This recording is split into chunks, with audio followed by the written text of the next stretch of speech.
আসসালামু আলাইকুম। আমি গত ২-৩টা ভিডিওতে আপনাদের দেখাচ্ছি যে একটা প্রতিষ্ঠান যে অরফানেজ এতিমখানা।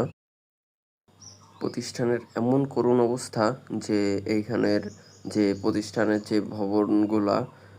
ভবনগুলা খুবই খারাপ অবস্থা।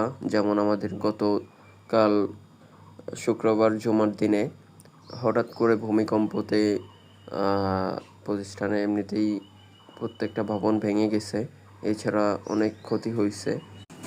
এছাড়া আমাদের প্রতিষ্ঠানের যে মসজিদ আছে, মসজিদটায় প্রতি ইফতারিতে এলাকাবাসী ইফতারি দেন।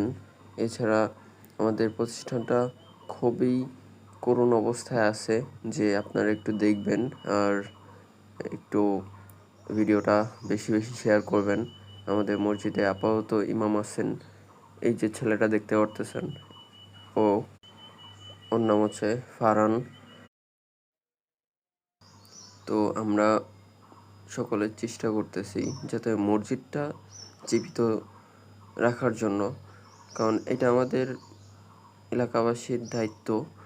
কিন্তু প্রতিষ্ঠানের যে করুণ অবস্থা, তো এইটার দিকে একটু আমি সরকারের দিকে বা আমাদের প্রধানমন্ত্রীর দিকে দৃষ্টি আকর্ষণ করতেছি।